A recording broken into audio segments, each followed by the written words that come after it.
Good Day Chicago at 5 starts now. Iran and Israel continue to exchange airstrikes as the war in the Middle East rages on. People in West Town are fighting back against a reconstruction plan for Grand Avenue. Now let's take a live look outside this morning. Give yourself some extra time on this Thursday morning commute because we've got some dense fog hanging around the Chicago area.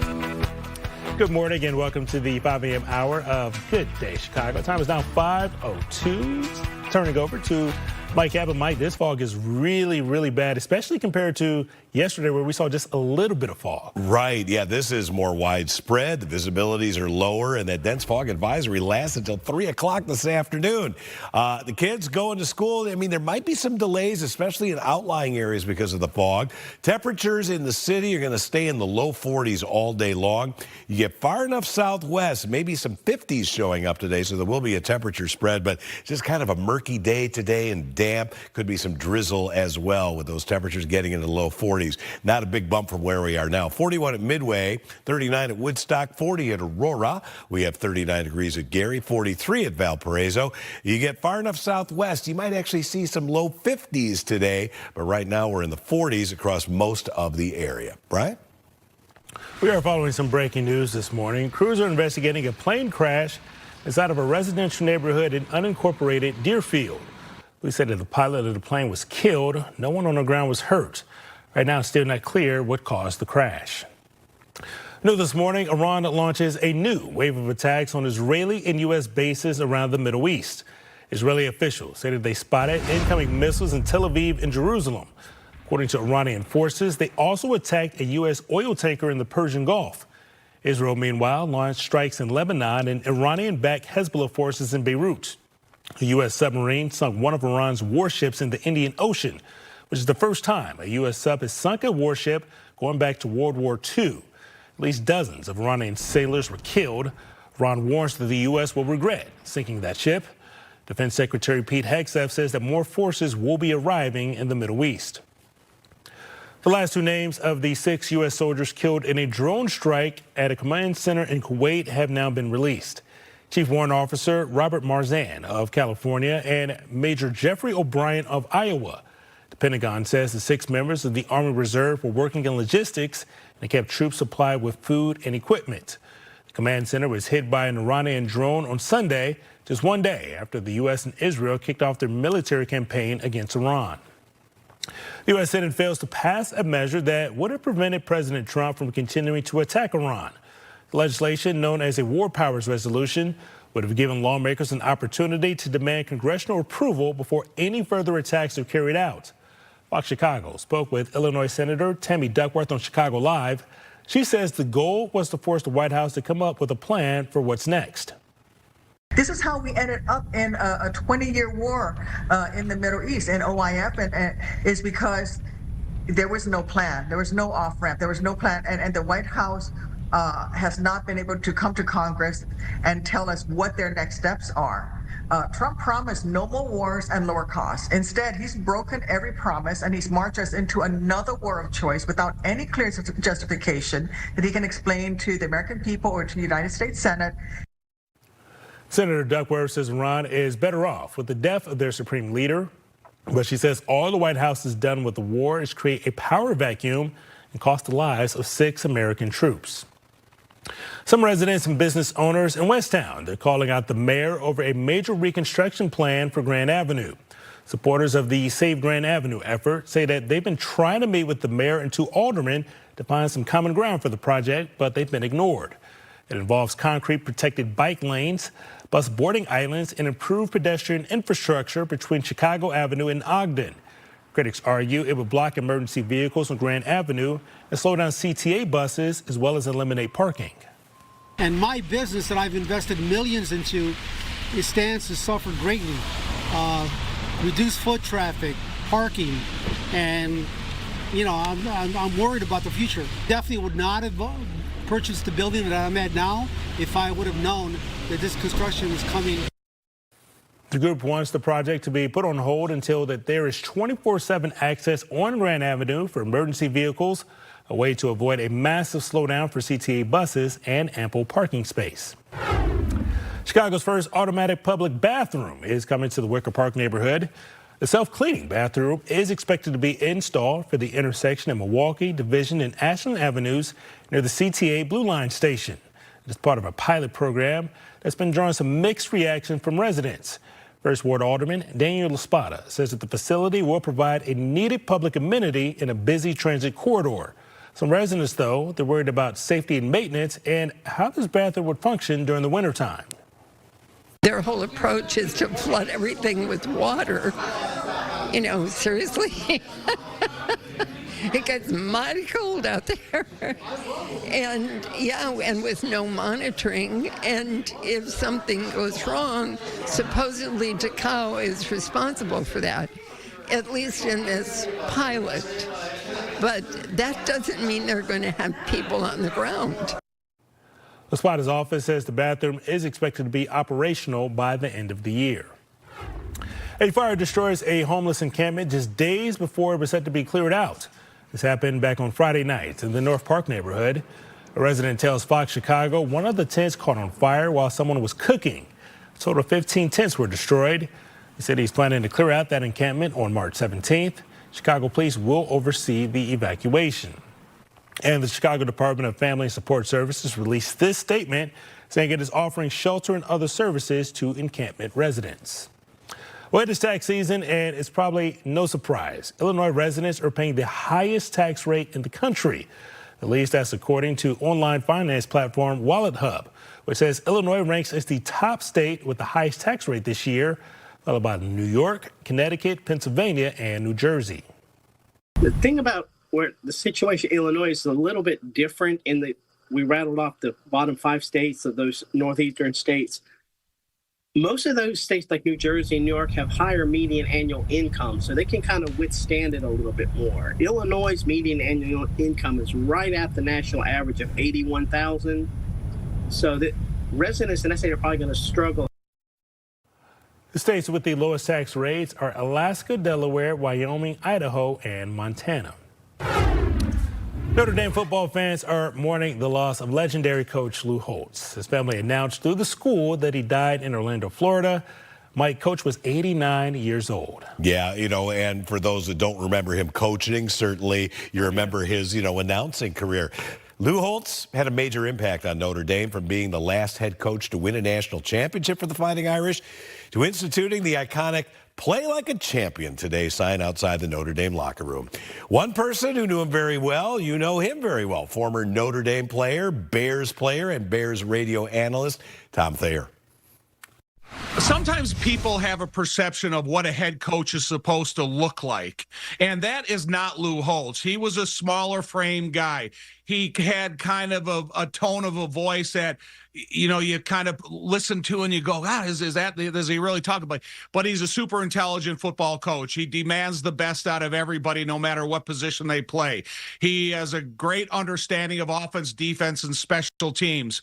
And that's the football side of him. I've seen him outside of his coaching life when he is doing speaking engagements, and he is a super clever, entertaining, energetic guy that really captured the attention of everybody he was talking to, male or female, young or old.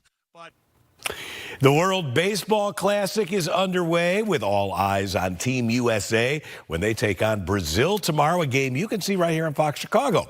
One of our sister stations had a chance to speak with Fox Sports' Ken Rosenthal about what baseball fans can expect for this year. Really, what makes it so cool is to see all the best players in the world playing for their countries. And as this tournament has progressed, they've gotten an increased number of these players willing to commit. At first, it wasn't that big a deal for a lot of players, especially the U.S. players. But over time, it has really come on. In 2017, the U.S. won. In 2023, the U.S. finished second to Japan, with Shohei Ohtani striking out Mike Trout for the final out. And the atmosphere in these games is incredibly intense.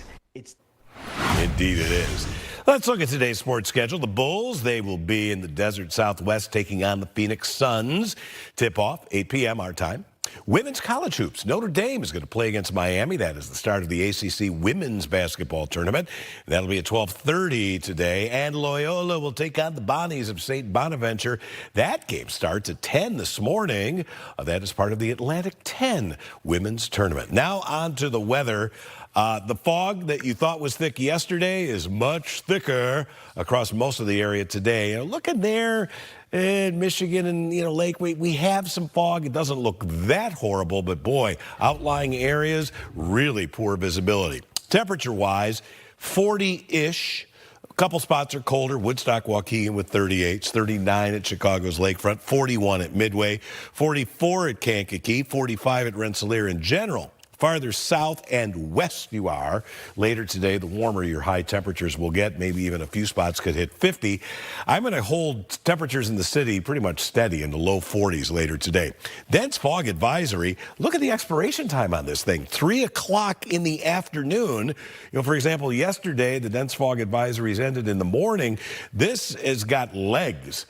There may be some improvement in visibility, but I think areas close to the lake, counties near the lake, that dense fog is going to linger into the afternoon. Here are the visibility numbers. Some of the lowest right now, Midway, 1/8 of a mile, 1/4 mile at O'Hare and Waukegan, 1/4 mile visibility at Valparaiso. Nobody's seeing too well. Taking a look at the radar, actually I want to go back to this. You can see some showers downstate. This little spin here on the Iowa-Missouri border that's producing some showers, I really think that's going to fizzle out by the time it gets here. I expect very little actual shower activity today, maybe just some drizzle. Brian? Well, coming up on Good Day, we continue our coverage of the ongoing war in the Middle East. We got the latest out of Washington, D.C. when Good Day Chicago returns.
To get started.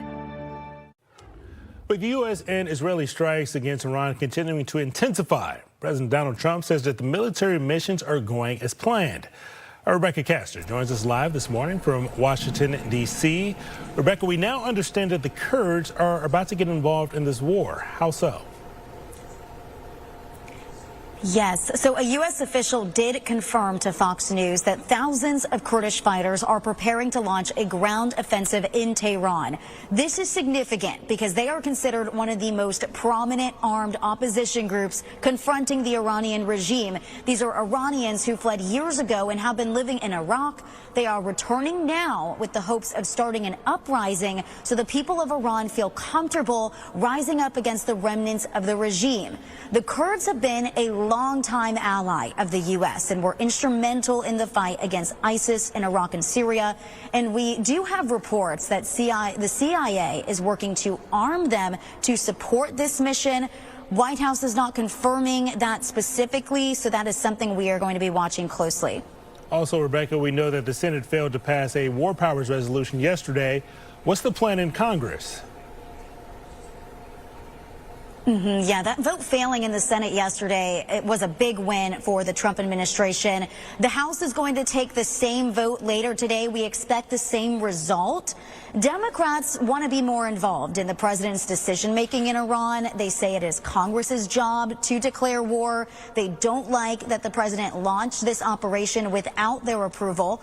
But presidents have done this time and time again. And for the most part, historically, Congress has let the commander-in-chief be the commander-in-chief. That's how Republicans see this. They believe Trump made the right decision, striking Iran at the right time. They don't want to cripple the administration in the middle of an active conflict. So this vote we're going to see again today is really just a chance for lawmakers to go on record, show their voters where they stand. And you bet, Brian, both parties will use this during the midterms. Yeah, we definitely know that that is definitely going to come back up a little bit later. Also, there are some Americans still stuck in the Middle East trying to get home. What is the State Department's plan for them? Yeah, well, the State Department's message is no American will be left behind. We know more than 17,000 U.S. citizens have been able to leave the region since Saturday. The State Department directly assisted 7,300 of them so far.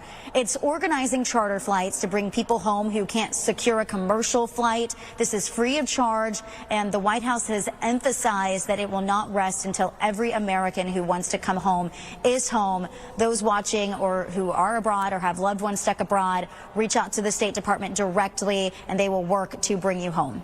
We certainly hope that they are able to get home safely. That is our Rebecca Castor reporting live this morning from Washington, D.C. Thanks for your time. Well, the House Oversight Committee votes to subpoena U.S. Attorney General Pam Bondi for testimony in the Epstein case. They want to hear from her on the Justice Department's handling of files related to the massive sex trafficking investigation. 5 Republicans joined Democrats to get the subpoena approved. Bondi and the DOJ, they've been receiving criticism over the files, which have seen a delayed release. The Justice Department is not commenting on the move. And DHS Secretary Kristi Noem continues to get grilled on Capitol Hill regarding her agency's immigration crackdown and enforcement policies. Noem has been defending the Trump administration's immigration policies during her testimony. Video of the shootings that left Renee Good and Alex Preddy dead were played while Noem was being questioned about her agency's tactics. This is the heated exchange she had with one of the lawmakers during her testimony. I offer my condolences to those family. And again, based on what you know today, were Renee Good and Alex Preddy domestic terrorists? There's ongoing investigations, and so I can. So you still don't know? You think that's an open question?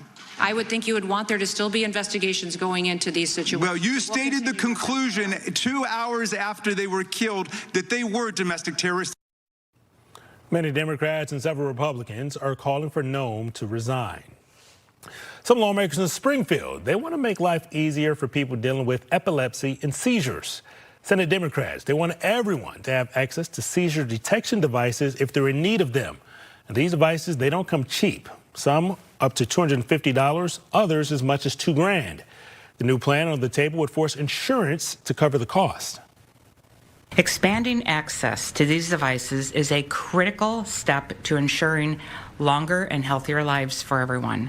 And by requiring coverage through health insurance plans, we're creating new pathways for those who suffer from a seizure disorder to get the care they deserve. It's time we work to ensure these treatments and devices are accessible to those who need them the most, not just those who can pay out of pocket to a multi-billion-dollar company. They want insurance to cap out-of-pocket costs for these devices. The goal is no more than $50 a year. 7 on 521 this morning. Mike, coming in, we had not only the fog, but also it was kind of a little bit of rain, too. Some kind of drizzle. Like yeah, a little bit of drizzle. That mist out there is just damp, murky. Oh, boy. And the fog, the fog is not going away. You know, yesterday it left for a while in late morning hours. Today it's going to be with much of the area all day long, and it may come right back in here tonight. Low pressure is going to pass almost directly overhead. The majority of the actual rain and embedded thunderstorm activity way off to the south. I can't rule out a spotty light shower today, but I really think it's going to be drizzle. Tomorrow's the day when we have a greater chance for actual showers in here, and it's probably coming in two separate waves. The first of which will be tied to the warm front. That will come through here in the morning with an area of showers and thunderstorms. That will clear out then in the afternoon, and we may actually break out into some sunshine. I've lowered my high temperature forecast a little bit from 70 to 68. It's still going to be a really mild day. Then out ahead of the cold front, that's when the second round of showers and thunderstorms will move in. And the question is, will they get here in time to kind of capitalize on instability and make stronger storms? Or, my opinion, they're coming in too late, in which case they would be in a weaker state with the bulk of the activity staying below severe limits. We'd still get a thunderstorm, just wouldn't be as bad. By Saturday morning, the stuff is pulling on out. Today, it's fog. Dense fog at times, a high of 42 degrees, a little warmer as you get well west of the city, but near the lake, temperatures holding fairly steady through the day with a little more drizzle, right? Coming up, Chicago State University is getting ready to kick off their very first football season this fall. We're going to introduce you to the Cougars QB1 after the break.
Attorney Law Firm.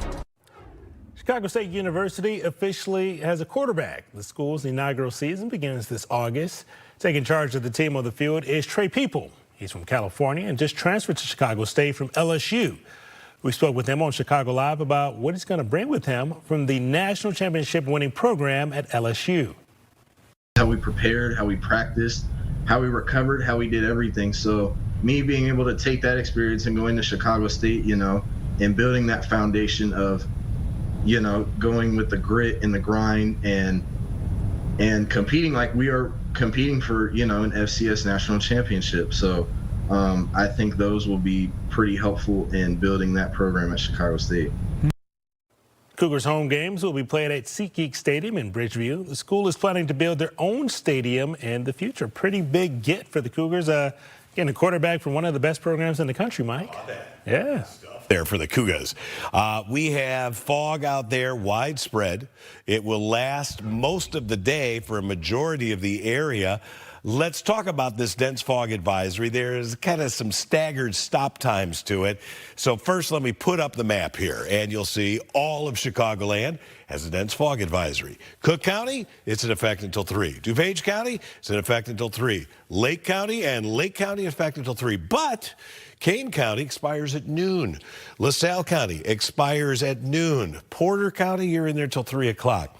Visibility, I don't think ever gets that good anywhere in Chicagoland today, but the farther away from the lake later today, visibility should get at least a little bit better. Right now, they stink area-wide. A quarter-mile visibility or less across much of the area, including Aurora, O'Hare, Midway, really bad. A tenth of a mile at Chicago's lakefront. Very low visibility around Gary and Valparaiso as well, so be careful driving. If you're flying, yikes, likely to be some significant delays, especially this morning. Now let's look at the 7-day forecast. Today there could be some drizzle. I'm unimpressed with much, if any, actual rain. Rain is different from drizzle. Drizzle, much smaller drops than raindrops. Tomorrow, that's rain and some embedded thunderstorms. 2 rounds, morning and then again at night. If there's any severe weather, it would have to happen at night, and I'm just not convinced that's going to be the case. Rain ends Saturday morning. We'll have a high of 62, and then at night when you go to bed, daylight saving time begins, so you set your clocks ahead 1 hour. Brian? Let's stick around. We got more news on Good Day Chicago right after this short break.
Right now on Good Day Chicago, fire crews respond to a plane crash in Deerfield. People in West Town are fighting back against a reconstruction plan for Grand Avenue. In Notre Dame, legendary coach Lou Holtz passes away at the age of 89. He had a major impact on the Fighting Irish, from being the last head coach to win a national championship, to the Fighting Irish instituting the iconic Play Like a Champion sign today, right outside the Fighting Irish locker room. Mike? Fog. It is a major issue across the area today, with parts of Chicagoland dealing with a dense fog advisory until 3 this afternoon. It's going to impact temperatures. I'll show you how in just a little bit. But right now, I don't know whether fog contributes to that crash, Gabriella, but you got a bad one. Where Mike, is it? I mean, I would like to probably think so. And actually, all around Chicagoland, we are slow right now because of that crash, or because of the fog, excuse me. Let's go over to the Eisenhower, because it's a busy stretch right now. Outbound at 9th Avenue, you have that crash that you just saw. But really, this is what we're talking about. It's a semi-truck that is actually hanging over an I-290 overpass. This is on the inbound side of the Eisenhower at St. Charles Road. So it's blocking the inbound side of the Ike from St. Charles Road all the way to the Tri-State. So please keep that in mind. Right now, some alternate routes for you would be getting off at St. Charles Road. That's where they're directing all traffic, and using one of these other side streets to be able to then re-enter past the Tri-State back onto the inbound side of the Eisenhower. Right now, it's really early, obviously, so it's not causing that much of a traffic impact, but it will later on this morning. So please stay with us, keep us in mind, making sure you're checking your travel apps as well. We'll keep you updated on this. It's a semi-truck that's apparently holding like 40,000 pounds of plastic material. Again, we're waiting to get some more details from Illinois State Police, including if this involves any injuries. Brian, I'll send it back to you for now. All right, time is down 5:33. We are also following some breaking news. Crews are investigating a plane crash that happened inside of a residential neighborhood in unincorporated Deerfield. Police said that the pilot of the plane was killed. No one on the ground was hurt. Right now, there's no cause on what caused. Right now, we're not clear on what caused the crash. And new this morning, Iran launches a new wave of attacks on Israeli and U.S. bases around the Middle East. Israeli officials say that they spotted incoming missiles in Tel Aviv and Jerusalem. According to Iranian forces, they also attacked a U.S. oil tanker in the Persian Gulf. Israel, meanwhile, launched strikes in Lebanon and Iranian-backed Hezbollah forces in Beirut. A U.S. submarine sunk one of Iran's warships in the Indian Ocean, which is the first time that a U.S. sub has sunk a warship going all the way back to World War II. At least dozens of Iranian sailors were killed. Iran warns that the U.S. will regret for sinking that ship. Defense Secretary Pete Hegseth says that more forces are on the way to the Middle East. And the last two names of the 6 U.S. soldiers killed in a drone strike at a command center in Kuwait have now been released. Chief Warrant Officer Robert Marzan of California and Major Jeffrey O'Brien of Iowa. The Pentagon says 6 members of the Army Reserve were working in logistics, and they kept troops supplied with both food and equipment. That command center was hit by an Iranian drone on Sunday, just one day after the U.S. and Israel kicked off their military campaign against Iran. The U.S. Senate fails to pass a measure that would have prevented President Trump from continuing to attack Iran.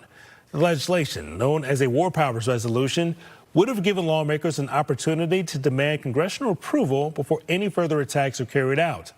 Fox Chicago spoke with Illinois Senator Tammy Duckworth on Chicago Live. She says the goal was to force the White House to come up with a plan for what's next.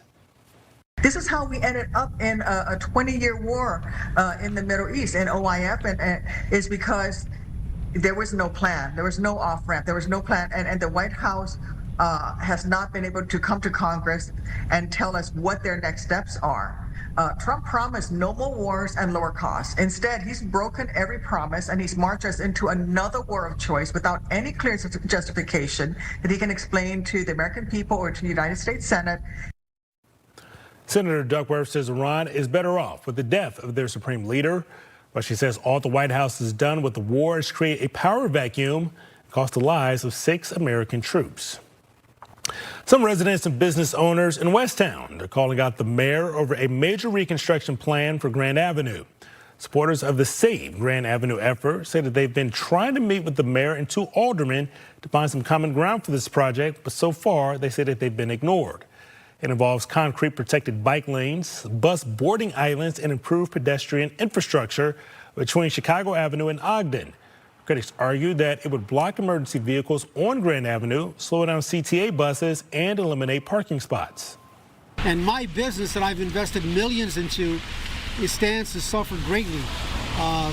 Reduced foot traffic, parking, and I'm worried about the future. Definitely would not have purchased the building that I'm at now if I would have known that this construction was coming.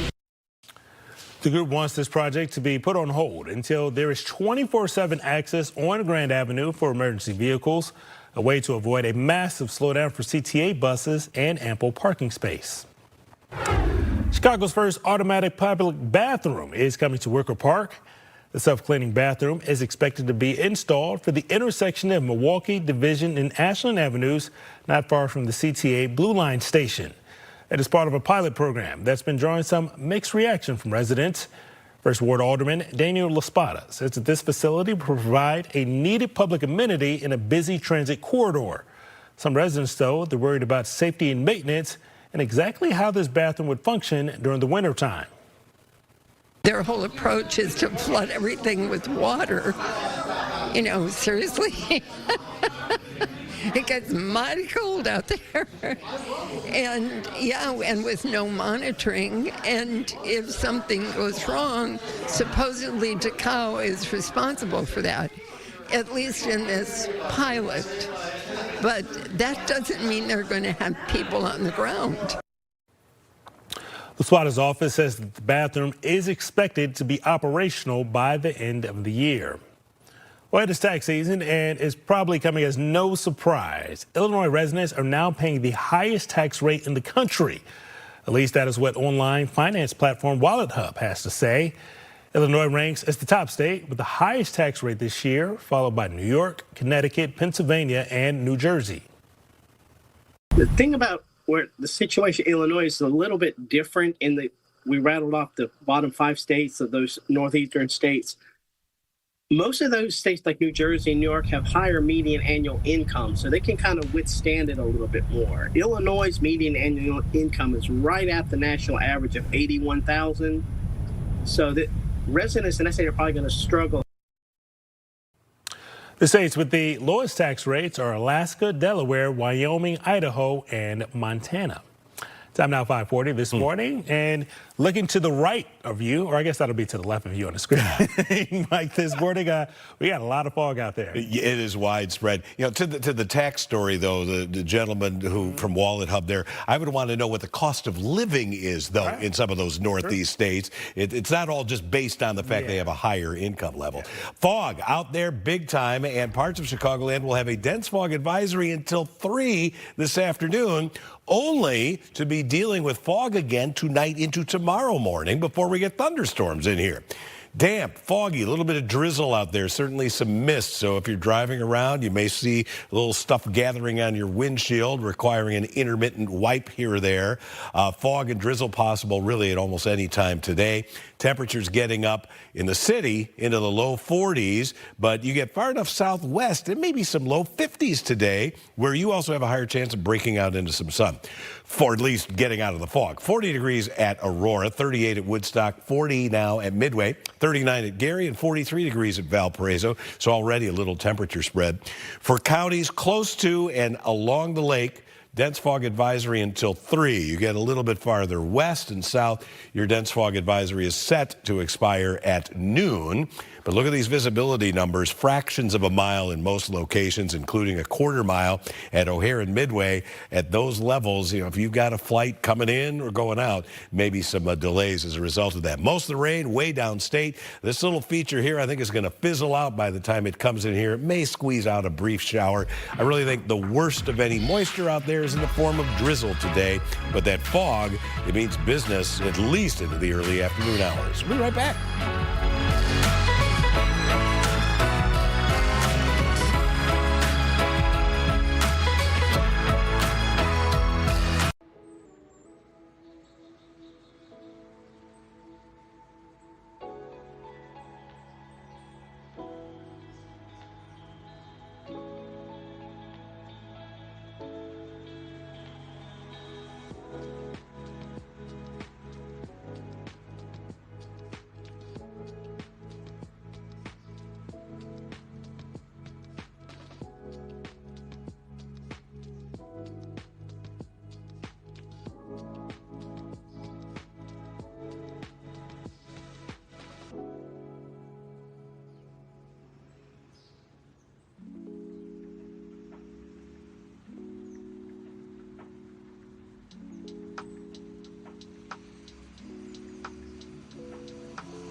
Fox 32 Chicago. 544, we're going to be starting off with some breaking traffic news this morning. So there's a semi-truck that is hanging from an Eisenhower Expressway overpass, well, partially hanging off at least. Obviously, this is going to be causing a major mess, especially for inbound travelers. Right now, the inbound side of the Eisenhower is going to be blocked off from St. Charles Road all the way to I-294, which is the tri-state. All traffic is being diverted off at St. Charles Road right away. So you're going to see a lot of stop-and-go traffic as you approach St. Charles Road, and you'll see a lot of flashing lights having them be directed towards eastbound St. Charles Road or on the westbound side as well if you want to head towards the tri-state. So be aware of that. Also, that we're hearing that the truck is reportedly carrying about 40,000 pounds of plastic material.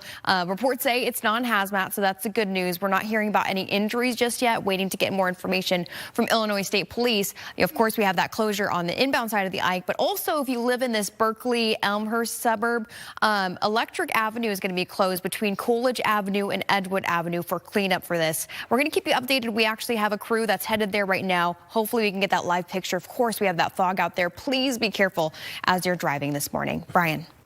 The House Oversight Committee votes to subpoena U.S. Attorney General Pam Bondi for testimony in the Epstein case. They want to hear from her on the Justice Department's handling of files related to this massive sex trafficking investigation. 5 Republicans joined Democrats to get the subpoena approved. Bondi and the DOJ have been receiving criticism over the files, which have seen a delayed release. The Justice Department is not commenting on the move. DHS Secretary Kristi Noem continues to get grilled on Capitol Hill regarding her agency's immigration crackdown and enforcement policies. Noem has been defending the Trump administration's immigration policies. During her testimony, video of the shootings that left Renee Good and Alex Pretty dead were played, while Noem was being questioned about her agency's tactics. This is the heated exchange she shared with one of the lawmakers during her testimony. I offer my condolences to those family. And again, based on what you know today, were Renee Good and Alex Pretty domestic terrorists? There's ongoing investigations, and so I So you still don't know? You think that's an open question? I would think you would want there to still be investigations going into these situations. Well, you stated the conclusion 2 hours after they were killed that they were domestic terrorists. Many Democrats and several Republicans are calling for Kristi Noem to resign. Time now 5:47 this morning. Mike, if somebody is leaving the office or leaving home this morning to go to work, how much more time should they give themselves on this commute with all this fog we're seeing out there? Well, on the Eisenhower, maybe a day and a half based on that horrible crash that Gabrielle has been talking about.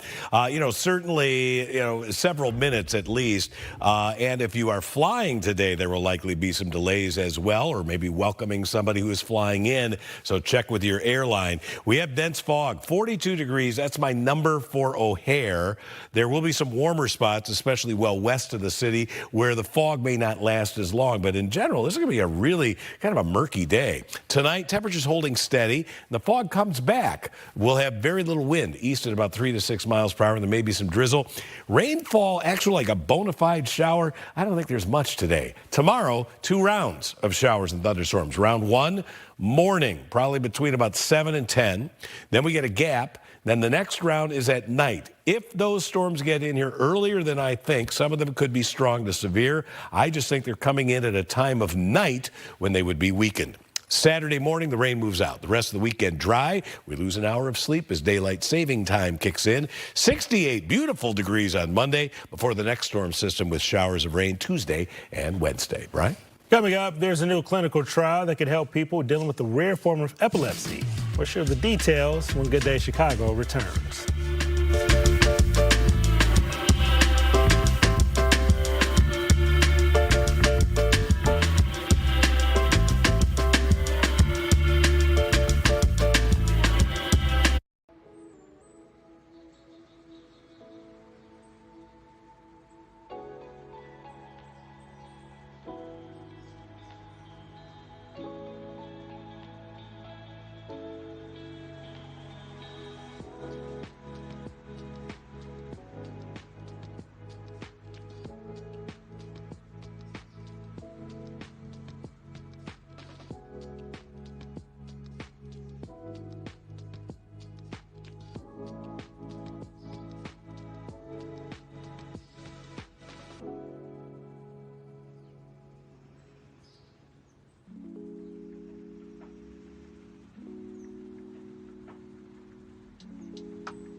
Bockwinkel for board president.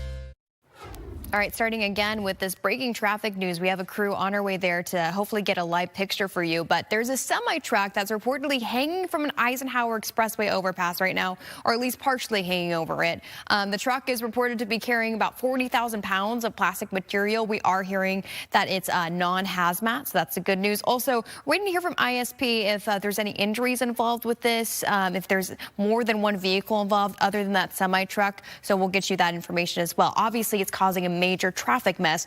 So all traffic is blocked off from St. Charles Road to I-294 on the inbound side of the Eisenhower. All traffic is being diverted off at St. Charles Road, so you're going to have to find an alternate route there this morning.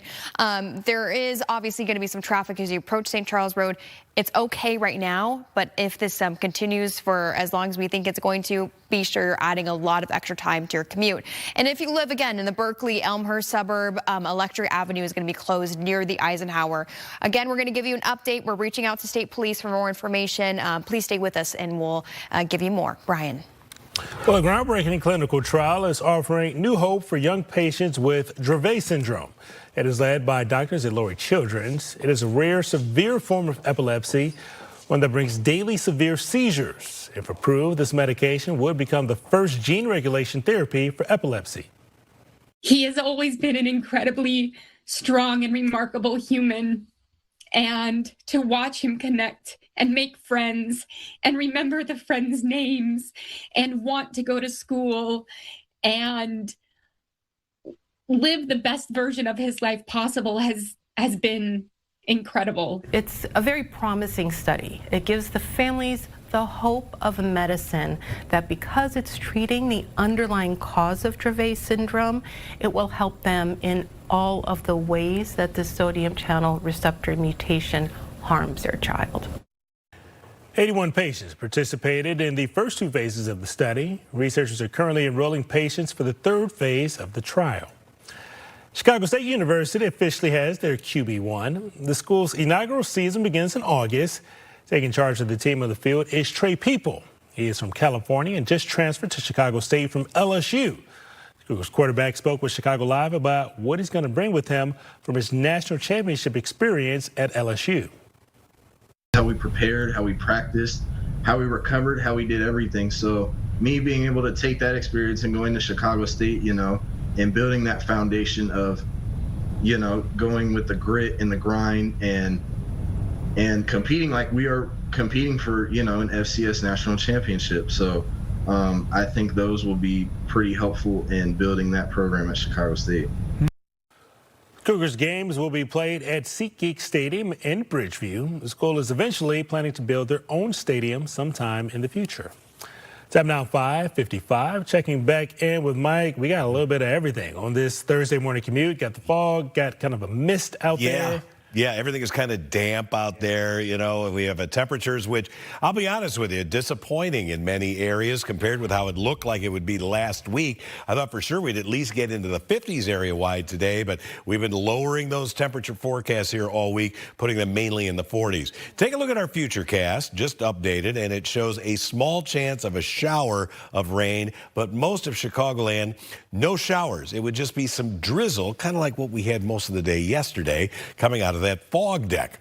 During the night, it's quiet until we get to tomorrow morning. And then you see some scattered showers and thunderstorms here kind of between roughly 7 and 10 a.m. Then that activity moves out. We should get some sunshine here tomorrow afternoon, and that will enable temperatures to warm up.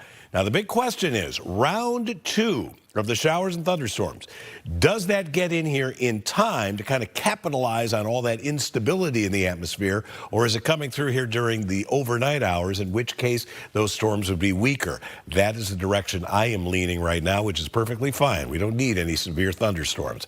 42, widespread fog. It will be a little bit warmer and less foggy later today, the farther away from the lake you are. Tonight, fog coming right back. 40 degrees for the low, probably going to be a dense fog advisory, steady temperatures. Tomorrow, 2 rounds of showers and thunderstorms morning. Then at night, we'll get to 68 in between.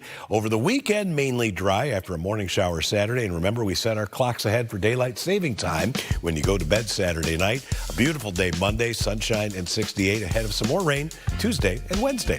Not quite 5:57. We'll be right back after this.